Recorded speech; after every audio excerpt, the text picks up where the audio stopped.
Alright, what's up everybody? Wick here. Today I'm going to explain the differences between laser stippling and hand stippling. One's better than the other. Yes, one is better than the other if you are actually going to be a shooter.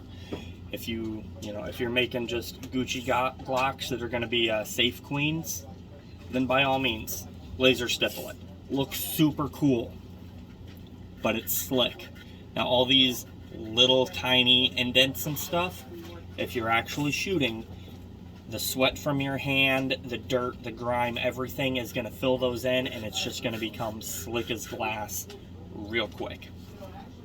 Now, secondary thing, when you're doing laser stippling, it's actually removing a lot of material from the frame itself. That's something else I don't like. But you do whatever you want.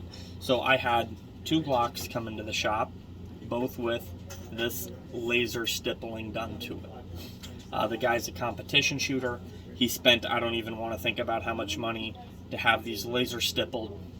Had to bring them in and be like, they're not grippy, what do I do? And I'm like, well, you got to get them laser stippled, or you got to get them hand stippled. I can fix it. So here's one of the two. This is the one I haven't done yet.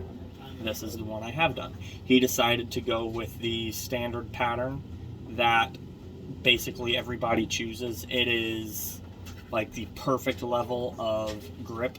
That way it's not chewing up your shirts if you're concealed carrying it or anything. So if you'll notice, you didn't get a trigger index dimple. I already started to put the gas pedal in on this one, so that's why it's there, but it wasn't there before. Looked just like this.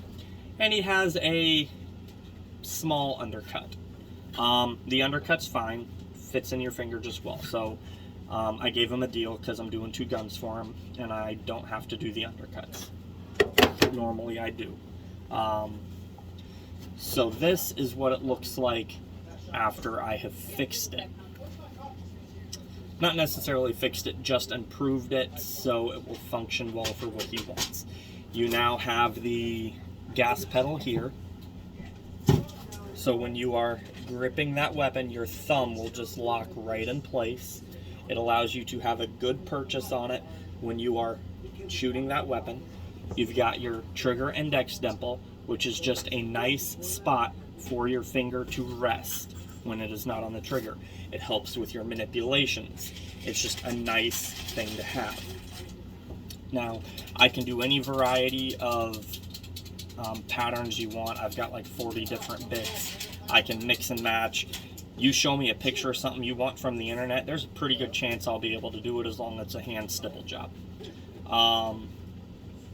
I can do anything from hardcore aggressive to minimalist aggressive, or if you just want to leave the stock texture on your gun but you need some undercuts, gas pedal, anything like that, I can do that for you as well. But the main purpose of this video is just to show the massive difference in between laser stippling and hand stippling.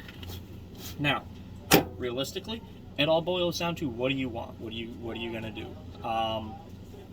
But like I'm suggesting, if it's a gun you're actually gonna be shooting, go with hand stippling. Doesn't have to be from me, but go with somebody that knows how to hand stipple. Secondary thing, when it comes to borders, you're gonna find people that like to take the little Dremel burr bit and Dremel in a super clean looking border all the way around the gun. That's not on here, but I'm sure you've seen pictures of it. That is a terrible plan. You should not do that. You are literally removing a lot of material from the frame, and when you go to grab that and squeeze down, you are applying a lot of pressure to the frame. If they took off too much material, that frame can crack. It is not a good idea. I've made other videos touching on that. It's the same reason on the Slimline series I don't like doing undercuts, gas pedal, or trigger index dimple. There's so little material in the frame, I worry about cracking if you remove that material from the Slimlines. Now, well, can you stipple a slim line? Yeah, all day long. Comes out great. You're just not going to add in borders on anything. That's just not a good idea. All right, well, I've been talking for 5 minutes, so I'm going to shut up now and go back to work. But feel free to leave a comment, question, anything you want. Instagram, no, I am not selling guns. I work in a custom gun shop. Stop removing my crap. See you later, everybody.